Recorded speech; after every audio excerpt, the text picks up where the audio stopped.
Olá, amigos da Amazônia, chegamos com mais um programa Caminhos da Amazônia aqui pelo Amazonsat e nós queremos agradecer a sua audiência ao longo desses 6 meses de programa e hoje temos novidades para você.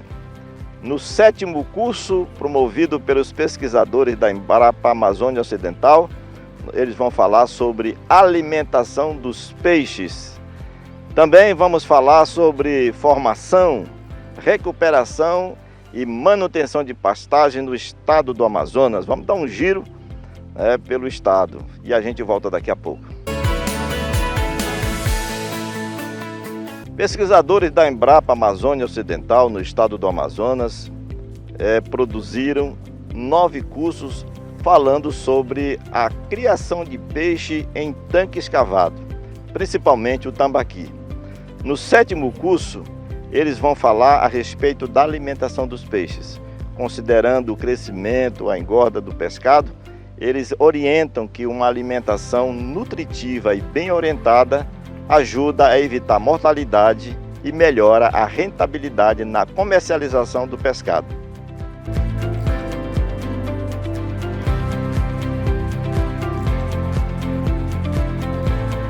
Amigo piscicultor, vamos falar agora da parte mais cara do cultivo, o arraçoamento, a alimentação. Neste vídeo apresentaremos as formas adequadas de você fazer a alimentação correta e econômica dos seus peixes.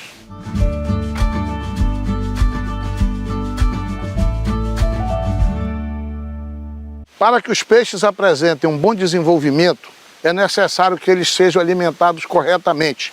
E a alimentação correta para peixes chama-se ração para peixe. Existem vários tipos de ração, uma para cada estágio de desenvolvimento. O arraçoamento vai ser calculado de acordo com o peso médio do peixe que está no tanque e com a biomassa total desse tanque.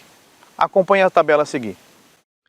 Peixes com o peso médio entre 100 e 500 gramas devem receber rações com 34 no início e a de 32% de proteína bruta ao final dessa fase. A quantidade de ração fornecida deve ser de até 5% da biomassa, sendo essa alimentação dividida de 2 ou 3 vezes ao dia. Peixes entre 500 gramas e 1 quilo devem ser alimentados com rações contendo 28% de proteína bruta. E a quantidade máxima a ser fornecida nessa fase é de 3% da biomassa, sendo essa ração dividida em 2 alimentações por dia. Peixes entre 1 e 2 quilos devem ser alimentados com a mesma ração, porém, a quantidade máxima a ser fornecida deve representar 2% da biomassa do tanque, sendo alimentados 2 vezes ao dia.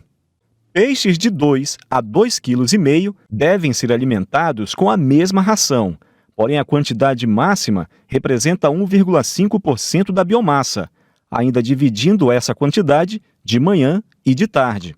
Peixes acima de 2,5 kg também são alimentados com ração 28%, porém a quantidade deve ser o equivalente a 1% da biomassa, sendo fornecida somente no período da manhã. Caso os peixes não consumam toda a ração pela manhã, pode-se voltar à tarde e tentar fornecer o resto programado para o dia. Essa tabela nos indica a quantidade máxima de ração que pode ser fornecida no tanque por dia. Só que a gente tem que respeitar o consumo espontâneo do peixe. Se no meio do arraçoamento o peixe parar de pegar a ração, a gente suspende esse arraçoamento, sendo que essa ração restante não passa para outro dia. Exemplo, se um tanque tem que comer 2 sacos e só comeu 1, amanhã a recomendação volta a ser 2 sacos. A gente não soma esse 1 para o dia seguinte. Da qualidade de água e um bom manejo do arraçoamento é que vai permitir uma boa conversão alimentar. O que é a conversão alimentar? A conversão alimentar é a quantidade de ração necessária para fazer 1 quilo de peixe. Quanto menos ração eu precisar para fazer 1 quilo de peixe, mais barato vai ser o custo final do meu produto. O fornecimento de ração aos peixes está condicionado à concentração de oxigênio na água. O oxímetro é um equipamento indispensável numa piscicultura comercial. Ele que vai dizer para você a hora que você tem que ligar a aeração de emergência, evitando mortalidade. E também é ele que vai dizer os dias que você pode ou não alimentar seu peixe, gerando economia na criação. Essa economia, por si só, já paga o custo do equipamento. Utilize a melhor ração possível. aquela que produza um peixe o mais barato possível para você. Muitas vezes uma ração mais barata tem uma qualidade pior e vai produzir no final um peixe mais caro para você. Vai aumentar seu custo de produção. Por outro lado, uma ração mais cara muitas vezes vai ter uma qualidade nutricional melhor, melhorando a sua conversão alimentar e diminuindo seu custo de produção, gerando mais lucro no final do cultivo. Os principais erros: não observar o consumo espontâneo dos peixes. Deve-se sempre observar se o peixe está comendo a ração fornecida. A ração que sobrar ao final da alimentação será perdida, aumentando o custo de produção e piorando a qualidade da água. Alimentar os peixes com oxigênio baixo. Não se deve alimentar os peixes com oxigênio abaixo de 3 mg por litro. Por mais que o peixe coma a ração, essa não será bem aproveitada pelo organismo do animal, piorando a conversão alimentar.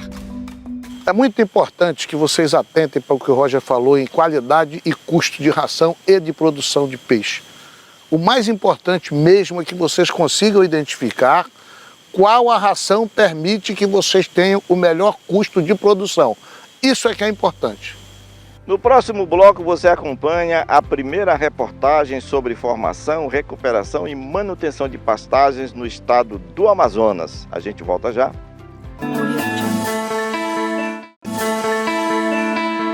Pecuaristas do estado do Amazonas estão investindo tempo e dinheiro na formação, na recuperação e manutenção de pastagens de qualidade, principalmente para obter uma melhor engorda e a melhor quantidade e qualidade do leite. O pasto é a mesa posta para o gado bovino, bubalino e caprinos.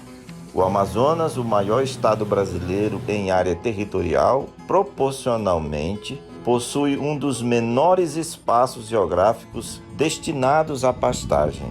O rebanho amazonense, entre bovinos, bubalinos e caprinos, não chega a 1.500.000 animais. Os maiores pastos ainda estão na terra firme, com pastagens extensivas e nas várzeas de rios e lagos. As pastagens rotacionadas com piquetes de cerca elétrica ainda são recentes por aqui e são poucos os criadores que lançaram mão dessa nova tecnologia. Mas alguns pecuaristas estão formando novos pastos e testando novas variedades de capim, e o objetivo é selecionar os mais nutritivos e que ofereçam melhor desempenho de engorda e produção de leite. Na realidade, o LPF é uma atividade, é uma metodologia de recuperação de pastagem que está sendo usada no Brasil Central, no Cerrado. Isso é muito semelhante à questão do manejo rotacionado, que antigamente chamava de voazan. A diferença é que agora a gente está usando a lavoura. E depois você vai entrar com as árvores, porque na ILPF, Integração Lavoura, Pecuária e Floresta, então nós plantamos o milho, que é a lavoura, plantamos o milho, que é a pecuária. E depois nós vamos plantar as árvores, que elas vão servir de fazer sombra para os animais, e além do mais elas vão produzir mais nutrientes para o solo, porque elas vão fazer a ciclagem de nutrientes, então elas vão retirar o adubo lá do fundo, a parte mais profunda que as raízes do capim, vão trazer para a formação da copa da planta, depois vai cair, vai decompor e vai fornecer de volta para o solo, né? Então, um solo rico, um solo bem cuidado, ele dá uma pastagem de qualidade. Uma pastagem de qualidade dá a produção de carne e leite de qualidade. No município de Itacoatiara, região nordeste do Amazonas, no ramal da Sudã, pela rodovia AM10, 2 pecuaristas estão investindo na formação, na recuperação e manutenção de pastagens para ter ganho de peso mais rápido, aumento da quantidade de animais por hectare, mais produção de bezerros e mais bois nas plataformas de abate dos frigoríficos e mais qualidade no produto final e melhor preço para o pecuarista. O potencial que o Brasil tem de pecuária. Se a gente hoje tem uma potência mundial em termos de pecuária, produção de carne, né, no mundo, com essa baixa produtividade que nós temos uma baixa produtividade comparando-se ao potencial que a gente tem, já que a gente tem uma maior parte das nossas pastagens estão em algum estágio de degradação, ou seja, eu não posso usar uma boa taxa de lotação nessa área, porque ela está em algum estágio de degradação. Ou seja, nós do setor técnico, os pecuaristas, temos muito ainda o que crescer, aprender e aplicar as tecnologias necessárias. Porque se a gente fizer isso, imagina, se a gente recuperar aí 50% das nossas pastagens que estão degradadas, tanto de aumento de taxa de lotação que nós teremos, né? Ou seja, mais fêmeas, mais produção de bezerro, mais boi nas plataformas frigoríficas. O Francisco Luiz Santiago, que sempre levou a vida como bancário há 15 anos, decidiu criar gado numa área de 200 hectares de pastagens. Ele montou uma estrutura com capacidade de abrigar 300 cabeças de gado e que atualmente está com 200 da raça Nelore. Na fazenda, com a ajuda de 2 peões, a meta principal é ganhar tempo no processo de engorda e um bom dinheiro com animais de alta performance genética. Ao se tratar do quesito pastagem, ele não economizou em lançar mão nas tecnologias disponíveis para a formação e manejo de pastos, que após a mecanização da terra, a análise e o preparo do solo, Francisco preparou a mesa dos Nelores para corte, com capim brisanta das espécies 90% Marandu e 10% MG5. Nós precisamos, na visão do empresário, né, do pecuarista, nós precisamos a cada dia melhorar a produtividade para que nós possamos aumentar a quantidade de animais que nós temos na nossa propriedade. Quanto menores as áreas, isso é muito necessário e positivo, porque você pega aqui, digamos, desse lote de animais aqui, ó, nós temos 14 garrotes ali. Hoje eles estão pastando numa área aqui de 2,3 hectares. Vão andar menos, tá? Porque o local eles vão se alimentar aqui, depois vão tomar água e comer um sal mineralizado. A quantidade de área que eles vão, por exemplo, caminhar é muito menor do que se fosse uma área totalmente aberta. Então aqui a ideia é desperdiçar o mínimo de energia possível, porque aí vai otimizar a questão da alimentação. Na mesma região, o engenheiro agrônomo João Luiz Vasconcelos Araújo também segue a mesma metodologia de campo para a recria e engorda de bovinos. Com uma experiência de 30 anos na atividade, João aposta na certeza de que os resultados obtidos através de um bom manejo de pastagens e no melhoramento genético dos animais sempre aparecem promissores e rentáveis no final de cada etapa do processo. A fazenda dele possui mais de 70 hectares de pasto e, com muita habilidade, tem-se conseguido excelentes resultados no ganho de peso e na comercialização. No período da estiagem, no verão, que diminui o vigor e a viscosidade do pasto, João capricha na irrigação e na oferta de ração balanceada. Desde que eu comecei, eu sempre primei pelo manejo, como um todo.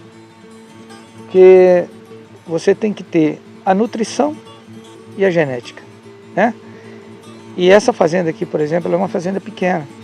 Ela é uma fazenda de 70 e poucos hectares só de pastagem. Então a gente vem aqui implantando ela em vários módulos, né, para dar um suporte de unidade animal por hectare bom. E nós trabalhamos com adubação de formação, adubação de manutenção e um sistema integrado com a suinocultura para que a gente possa usar o esterco do suíno na adubação. E a parte de nutrição. Os animais, eles entram aqui na fazenda que não tem cria, aqui é só recria e engorda. E eles são terminados num sistema de semi-confinamento, como é esse módulo aqui. Aqui, por exemplo, nós temos 30 animais em 3,5 hectares. No próximo bloco, vamos conhecer como o pensamento dos antigos pecuaristas sobre formação, recuperação e manutenção de pastagens e os pastos para gado de leite e cabras. A gente volta já.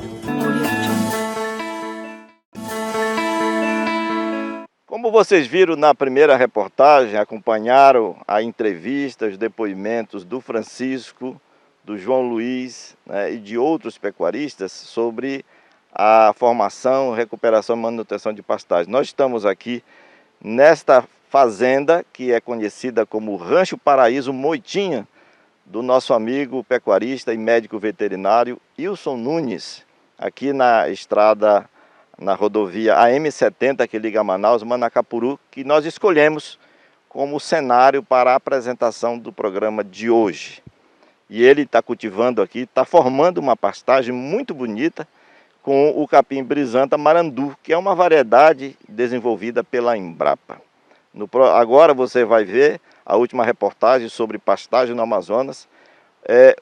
Antigos pecuaristas estão deixando as pastagens extensivas e estão partindo agora para as pastagens rotacionadas intensivas. Acompanhe na reportagem.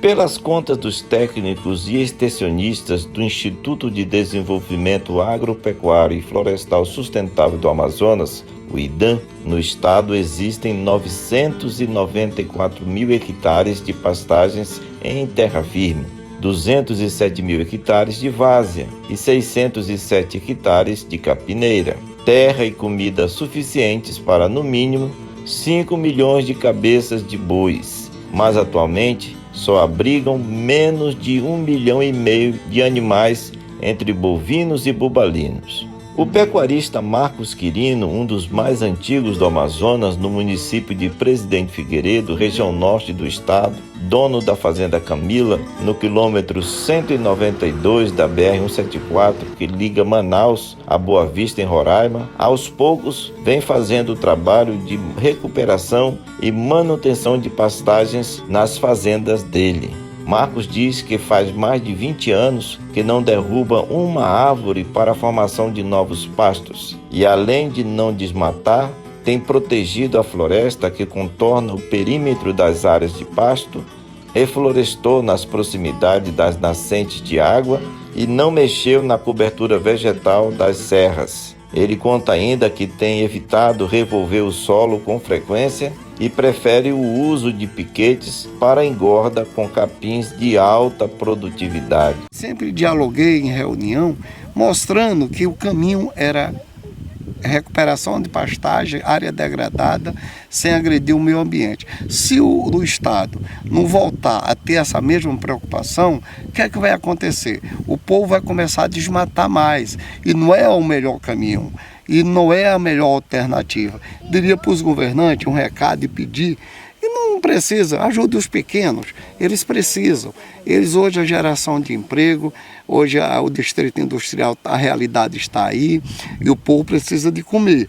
Mas nós precisamos produzir e com qualidade para matar a fome da cidade grande. Ao lado da cidade de Maués, na região nordeste do Amazonas, distante 267 quilômetros de Manaus em linha reta, o médico veterinário Bruno Negreiros investe na criação de caprinos da raça Saanen de origem francesa. O pasto das cabras, dos filhotes e dos reprodutores é como se fosse um cardápio variado para cada dia. A grande oferta de comida é para aumentar a produção e a qualidade do leite das cabras, que rendem um bom queijo e outros produtos da fazenda. Primeiro, é um desafio criar cabras aqui na região norte, aqui na Amazônia, criar raça Saanen, né, uma raça de origem suíça, do frio, e criar aqui. Então, ao longo desses anos, fomos ajustando o manejo de pastagem, o manejo de levar o alimento até elas nas baias, e os capins que mais se adaptaram e que elas aprovaram também, tanto pelo paladar, pela aceitação delas, quanto a parte nutritiva. Então, hoje aqui nós temos o capim Mombaça, né, ele bem nutrido, ele é bem aceito por ela, é onde a gente está agora, dentro de um piquete de Mombaça. Temos alguns piquetes onde elas fazem a pastagem direta. Temos também o BRS Curumi, foi muito bem aceito, é um dos capins que elas mais adoram e é excelente também na parte produtiva. Temos o Napier, né, a gente faz o corte do Napier, serve até elas, faz o trabalho de capineira também bastante aceito por elas e adaptado aqui na nossa propriedade. E agora estamos introduzindo o BRS Capiaçu, né, com a finalidade de fazer silagem para garantir a alimentação delas durante o ano todo. Agora estamos na fazenda Ferradurinha, na rodovia M70, que liga a capital amazonense ao município de Manacapuru, região metropolitana, e viemos conhecer o pasto formado para alimentar as matrizes leiteiras das raças Gileiteiro e Girolando. O Diego Sestari é o gerente da fazenda e diz que a propriedade foi adquirida pela família para a prática de esportes equestres. Era apenas hobby, esporte, lazer e entretenimento em meio à natureza. Começou no mundo equestre, um mundo que as filhas do proprietário hoje são apaixonadas pelo mundo equestre, fazem competição. E nisso começou essa história de fazenda, no começo por hobby, né, de família, de querer estar junto com os animais, sentir esse ar puro, né? E com o passar do tempo, ele foi se profissionalizando mais e começou a criar as matrizes e reprodução de leite. Atualmente, com 300 matrizes num pasto com 50 hectares, preparado cuidadosamente para alta produtividade de leite, a fazenda ficou grande e está abraçando os demais produtores de leite do entorno. O projeto não beneficia somente os donos da fazenda. A partir da construção e instalação do laticínio, os pequenos criadores da região de Manacapuru, Novo Airão e Iranduba receberam orientações sobre manejo correto de pastagens, treinamento sobre higiene para tirar, armazenar e transportar o leite. A parceria através da venda e compra do leite está aumentando a renda das famílias e gerando empregos na vizinhança. E os investimentos não param aqui. Então o projeto foi crescendo, um projeto que antes era local, começou a virar um projeto, né, nacional, onde foi investido em matrizes em Uberaba, em Minas Gerais, para trazer toda essa qualidade de rebanho, né, essa qualidade genética para o Amazonas em si, onde o projeto hoje, fora ser um projeto para a família, para a fazenda, é um projeto muito social, onde a ideia é trazer essas doadoras para Manaus, para o Amazonas, com um custo assim mais acessível, onde ele consiga fomentar essa economia e ter leite de qualidade, puxando essa questão de um pasto com qualidade, alimentação com qualidade e um volume de leite bom para a produção em laticínios, né? A fazenda hoje tem produção de leite, produção de cana e está abrindo um laticínio onde as pessoas vão poder vir aqui conhecer a fazenda com passeios, com gastronomia, onde a gente quer pegar a gastronomia local e a pessoa poder vir aqui e sair com o seu kit do engenho, onde vai ser o açúcar mascavo, vai adoçar o leite no laticínio. O laticínio vai fornecer lá todos os produtos lácteos, desde queijo, doce de leite, requeijão, manteiga. A pessoa vai ter uma experiência gastronômica aqui, vai poder sair com o seu kit lá com melaço de cana, com doce de leite, queijo, derivados do açúcar, né? Inclusive cachaça para quem gostar. Mas em resumo é isso. O responsável técnico da fazenda é o médico veterinário Alberto Holanda. É ele quem cuida do manejo das pastagens, da quantidade de comida diária oferecida às vacas e da nutrição suplementar do rebanho. Em termos de volumoso, o consumo de uma matriz em torno de 450 kg de peso vivo, que a gente trabalha como uma unidade animal, ele vai consumir em torno de 10% do seu peso corporal, em torno de 45 dias, né? Matéria verde, se a gente transformar isso para matéria seca, a gente vai precisar de 18 a 20 kg de matéria seca para ter uma boa produtividade. As raças Gileiteiro e Girolando se adaptaram bem ao clima quente e úmido do Amazonas, e o que esses animais mais precisam é de uma alimentação rica em proteínas e energia. O proprietário da fazenda também investiu no cultivo de cana-de-açúcar e a intenção ela é múltipla. Pretende produzir rapadura, pretende produzir açúcar mascavo e outros derivados da cana-de-açúcar, mas também utilizar na ração dos animais como proteína e energia para a produção maior de leite. A produção média de leite por dia de cada vaca é de 18 litros, e essa produtividade está dentro do que foi planejado pelos responsáveis da fazenda. Porque os capins, de maneira geral, tanto para pisoteio como para corte, eles têm um percentual de proteína satisfatório, mas não têm uma boa quantidade de energia. A gente precisa fornecer essa energia, aqui a gente fornece por meio da cana-de-açúcar. No caso aqui, a gente pega a cana como um todo, tritura e oferece para o animal, como fonte de proteína, sobretudo energia.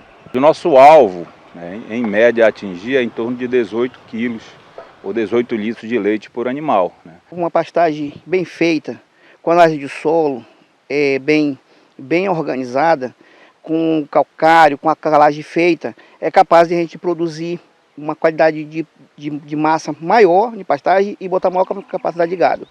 Então aqui hoje nós estamos com 2 hectares, nós montamos 8 animais por hectare. Então nosso rebanho são 16 animais, são exatamente o que nós temos. Aqui nós temos 2 hectares de marandu, que vamos também botar mais, querendo colocar essa mesma quantidade. E antigamente você botava 1 por hectare. Então isso não é viável. Hoje a gente é capaz de fazer isso aqui. Agora é análise de solo, adubação, entrada de gado dentro, saída de animal e assim sucessivamente. E este foi o seu Caminhos da Amazônia de hoje.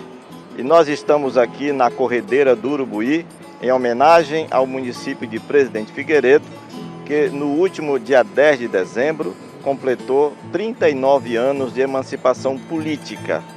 E nós viemos aqui para homenagear esse município que tem um grande potencial agrícola e turístico. Lembrando a vocês que hoje nós trouxemos toda a nossa equipe para homenagear esse trabalho grandioso que foi feito durante o ano de 2020. E eu quero convidar a equipe aqui para que a gente possa apresentar para vocês, né? Aí vem aqui o Miro, que é o responsável pelo programa, o que cuida da edição de texto, de imagem.